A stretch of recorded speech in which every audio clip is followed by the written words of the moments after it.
Unbelievable afternoon. What is it like after, let's face it, some tough times to see this place like this? Unbelievable, unbelievable. Being here with our people, with the fans, with the team, we really know how we suffer on this during the season.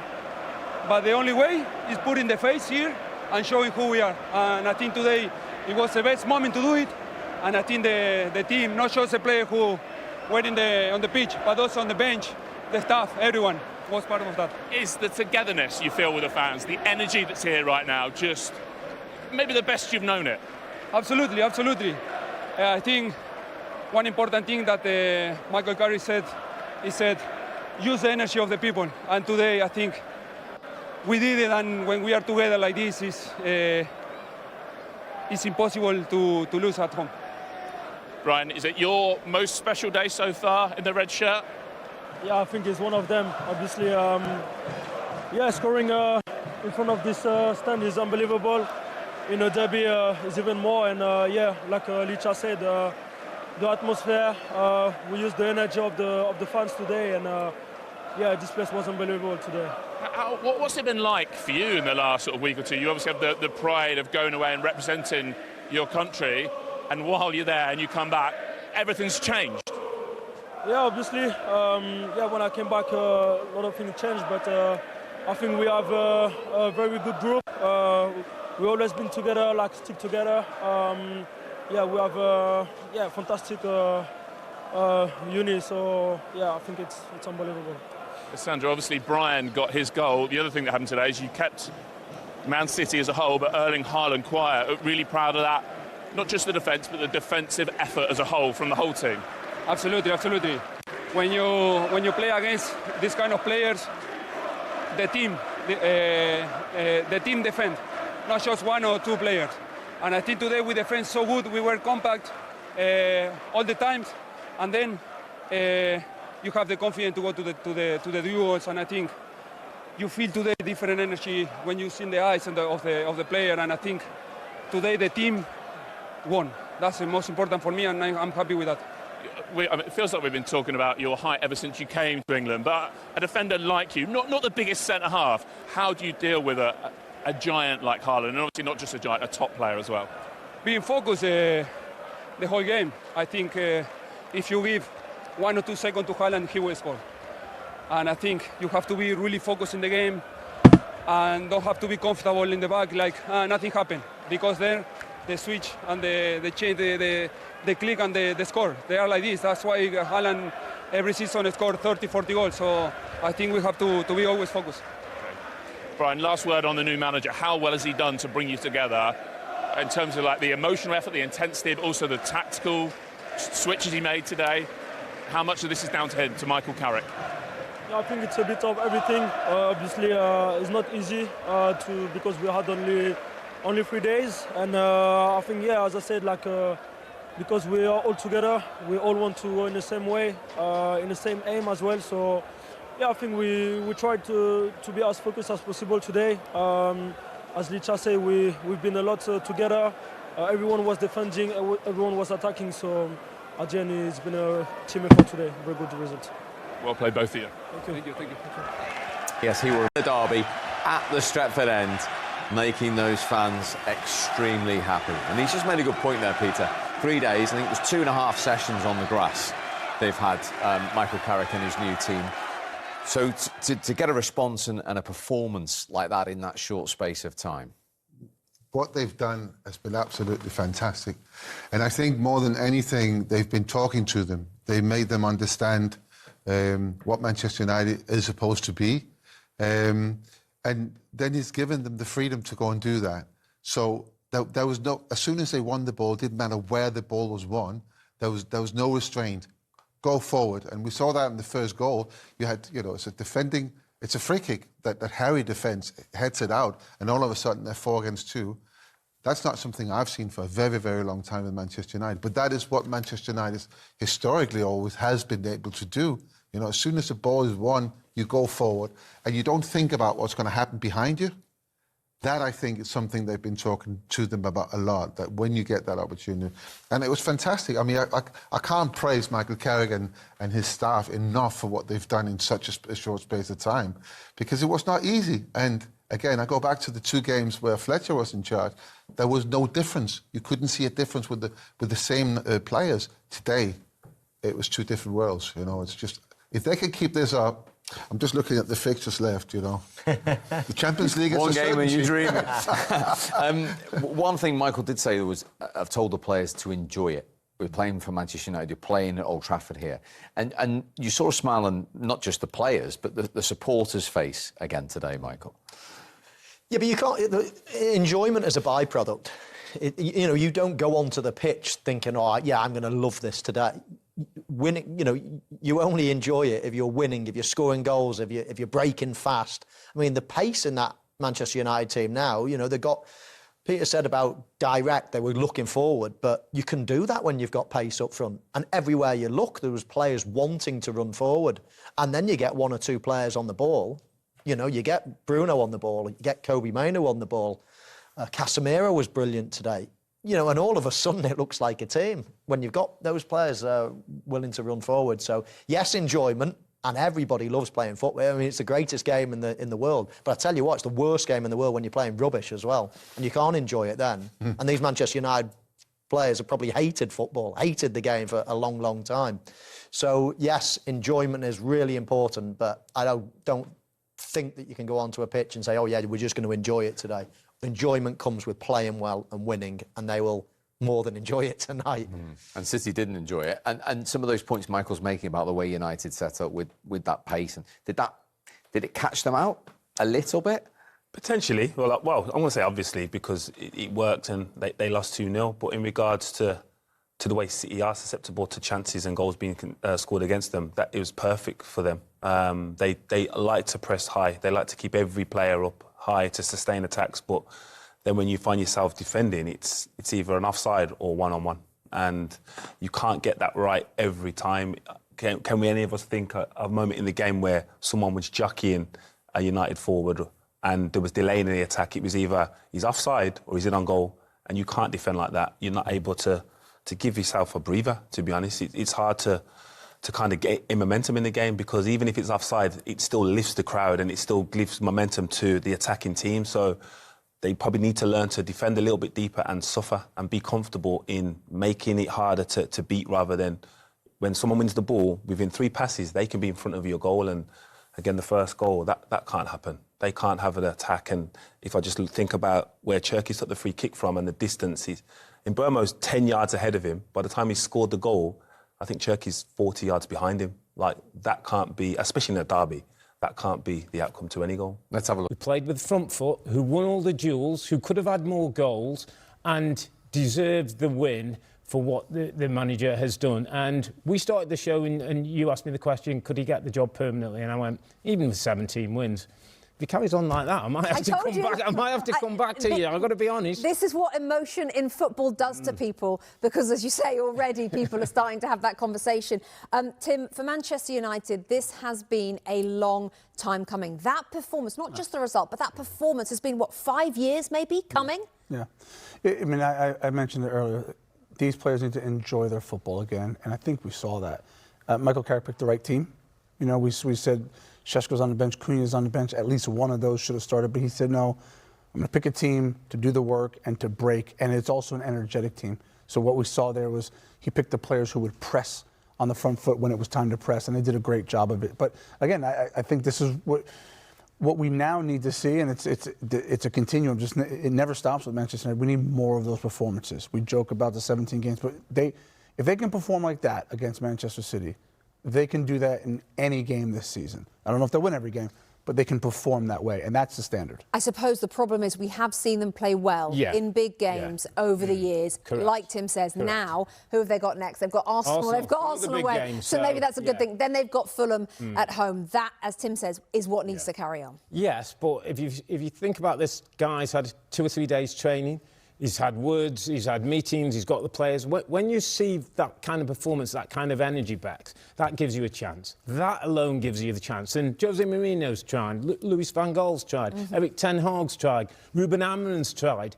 I haven't seen a game like that where United have been so aggressive to get the ball and play. And at the top end of the pitch, they look dangerous today as well. Tim, how damaging for Manchester City in the title race? It's surely got to be done. I mean, it was one of those where at 6 points, I'm thinking if they can claw this to 3 and really make it a race at 9, that's done and dusted. Well, it was an early start for the Manchester derby this morning, so if you're just... Yep, one of those changes. Harry Maguire hasn't started since November the 8th. He's been out injured. Substitute appearance in Darren Fletcher's second game in charge. In terms of leadership and experience, has he got it all for you, Pete? Are you pleased to see him in today? I think he's shown that many times. In terms of that leadership, he's always been Man United's biggest and most important player. And you'd kind of worry, he's been out for quite a while now. He's only come back and played some of one game. And you would worry with anybody else to start him in a game like this. But I'd never worry about him. He's a true defender. He's such a great leader. I still consider him to be the captain of the team. When you're on location and you obviously can look at him rather than what the camera sees, you understand how important he is. And of course, up against one of the best strikers, if not the best striker in the world. You need people like that in there to lead and control and help everyone in this game. 15th derby for Harry Maguire today. First for Brian Mbeumo, like Ahmad, back from the African Cup of Nations. Out of all the new signings, has he been the most impressive to hit the ground running for you? Probably, yeah. I like their signings, actually. Šeško, I'm probably, jury's still out, let's say, but him and Cunha, I've liked the way they've focused on the attack, because, you know, if you've got a good attack, if you're creating chance, if you're keeping the ball a little bit better, then it takes the pressure off your defence. I mean, Manchester United, they were so bad going forward. It always puts pressure on your defence if that's the case. Not just because you're not scoring goals, but, you know, you're not keeping the ball, you're not sustaining attack. So I think focusing on that area was a good thing over the summer. And Premier League experience, as we've already spoken about, him and Cunha. Like Peter, slightly surprised that Cunha's not playing. But no, he's been a very good signing, and I quite like this Manchester United team. The only question mark is just looking before at the two defenders. If I was Erling Haaland today, I'd be pulling right onto Martinez. I mean, you don't want to go anywhere near Harry Maguire when it comes to an aerial tussle, although you would still say it'd be a really good battle. There is no battle at the back post there. Yes, Martinez will want to make it a battle, but he's half his size and half his athleticism. You know, got half his athleticism. So if I was him, I'd be saying to Dorgu, who's on the left-hand side, none of these tricks. Get the ball back in. I'm going to pull onto that back post, and you just float it up onto that post. It's a mismatch. So it'll be interesting to see how he plays the game as well. Indeed it will. Welcome back. So no goals in the 198th Manchester derby, but much to talk about. Now, Michael Carrick in charge. Almost a dream start. 2 minutes, 49 seconds in. He's recalled Harry Maguire today. Should this have been 1-0? I can't believe, of all players on the pitch, that he missed that one. Yeah, I mean, again, it's been an absolutely fantastic, well-played first half with a lot of intent to score goals. So the answer to my question is what, yes? I think he should have scored there. Thank you. He's going to be disappointed with that, but what a great start. And this man here, we talked about it pre-match, how he set his players up. This is what we're looking for. Do they show what we want as fans, what we want to see? They've been terrific in the first half. Now, big talking point, yellow card for Diego Dallo for this challenge on Jeremy Doku. Bit of disagreement here. Jolyon, you go first. I think it's a red card. Initially, I didn't, to be honest. I think this angle here, Mo doesn't agree, but the action and the straight leg, that to me, and it's higher than the actual ball itself, so he can't just be attempting to play the ball if he's higher than the ball. So, yeah, it's a strange one. OK, let me just tell you, Craig Pawson's in VAR for this game. He had a look. This is the match centre explanation. The referee's called a yellow card to Dallo for a reckless challenge, was checked and confirmed by VAR with the contact deemed to be glancing and not with excessive force. I agree with that. Listen, it's high, and it's one of those, if you pause it, if you slow it down and do all these things to make any tackle look worse, then I think, you know, it would appear to be red. But I agree with that. I think it's more glance, and he flicks the ball, and he if there was massive force and massive weight with a straight leg, and it endangers the player, but I think at worst he gets a little cut. I think it is a glancing blow. I totally agree with that statement. These two guys disagree with me. No, it's glancing contact. But if he, I don't think he's intentionally not had more contact on him. I think it's just the position of Dorgu. I think if he's a bit closer, the force is there, and I don't think that's by design by Dalot. I just think the distance between them. So in regards to the glancing aspect and the contact, 100% agree with that. But that's too high, and his leg is way too straight. From someone, it has to be straight if you're stretching for the ball. It's not straight. He's not flicking. And like really trying to break his leg. He's trying to hit the ball and flicks the ball and flicks the. But the action to flick would be more that rather than straight and then press. He clips the ball and he brings his foot down virtually straight away. It's not a big follow through to break somebody's leg. I think it's a total attempt to play the ball. OK. We're running out of time, so we have to look at some other things. We talked about Bruno Fernandes's position under Michael Carrick, who you basically explained that when he was in the studio. What kind of difference has he made? Do you know what? I think Manchester United have been absolutely brilliant in this first half. I think it's been a very, very good game. Manchester City a little bit shaky at the back, but they've looked dangerous as well. And Mbeumo could potentially take that, but it's a great touch and effort. But I just think that Fernandes in this position, he's so much more effective. He's going to be a great player no matter where he plays on the pitch, and that's the point. But in this position, he's at the centre of everything. He's getting the ball in dangerous areas. We all know about his chance creation. He's mistimed it slightly. Can he run across the face and stay onside? Can he time his run better? We're talking only, you know, a foot offside. And Manchester United have scored 2 of those goals that have been dragged back for offside. But I think he's been pivotal to everything. I think Manchester United have been absolutely brilliant, look really dangerous, and Michael Carrick will be thrilled with that first half performance. There'll be a positive team talk at half-time, and they just need to keep that going. He did have one nervous moment. Max Elaine, what a moment this almost was on his derby debut for the 20-year-old. Yeah, this would have been sensational. Not being that strong defensively, City, but the opportunity to score a goal from a set piece is always there. Well worked, free header for Ake, and maybe can Haaland get a touch, but again, that would have been against the run of play. Like Mo said, Man United have been exceptional this half, and probably feel disheartened that they haven't gone with a lead. Lammers did well, though, didn't he? No, I think he's done well all season. He's been a fantastic signing. It's something they've got right at Manchester United. What's interesting is that Man City has had 72% of the ball, but that's their only effort on target. That's their only effort at target, but it shows how Manchester United are playing, and I like this. For 32%, when they get the ball, they attack and they try to get, an end product in quickly. And that is something we haven't seen for a very, very long time. And I really have enjoyed these 45 minutes. And I hope, because we've seen good periods in the last couple of months with Man United in certain spells, especially in first halves, I hope they can continue this. And that's a big test now. Still goalless, but as Peter was saying, very watchable first 45 minutes of the Manchester derby. But what a chance, Roy, for Harry Maguire to lift the roof off early. We spoke about Harry's defending, but in terms of being a threat at set pieces, we watch him all the way here, good movement, muscles away in there, and then he's literally a yard out, and he would feel, of course, he's got to score. When you're that near the goal, what a start that would have been. Very aggressive. How does he actually miss? I'm not sure. He's almost too easy for him when he gets to it. He's concentrated that much on getting contact with it, but he just got to get a bit lower. What a start that would have been for United. But really good game. It's like a cup tie. Excellent. Made it at that highest point. You're thinking, can he just get it down just a bit? But he's directed it straight forward. Has this been the best of Manchester United, Daniel? When actually City have been in possession, they've nicked the ball and then looked to break quickly. They've been very compact. They've set up fantastic. This pass from Bruno Fernandes, by the way, first time on the move. Wow.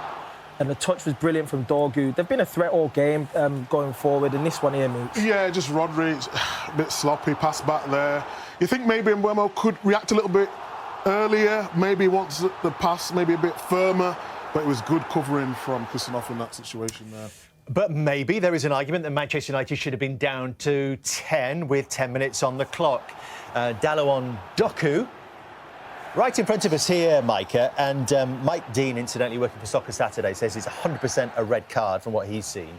A VAR saying it lacked the intensity and force to overturn the on-field decision, which was a yellow card. He's on top of his knee. That's as clear as red card as you're going to see. I mean, what more do you want?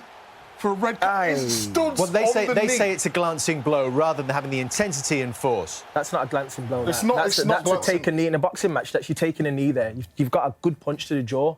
That right there is not. It looks like a red. If I'm Dorgu, I'm staying down. I'm staying down. If he stays down longer, He helps him, definitely. yeah, he gets up quick. he wants to. my That's not. Nah. I'd agree. I think That's a red. It's a red card. Do you think the fact that it's come so early in the game has perhaps helped him? Well, maybe, but then obviously they've had a look at it. Do you know what I mean? You have an opportunity. Again, we always argue about, it doesn't matter what minute it is it too early to score a goal, a bad tackle like that? Listen, I've been down this road before and I've given out some heavy tackles and been on the receiving end of a few. To me, I'm no expert on red cards, but I think it's a red.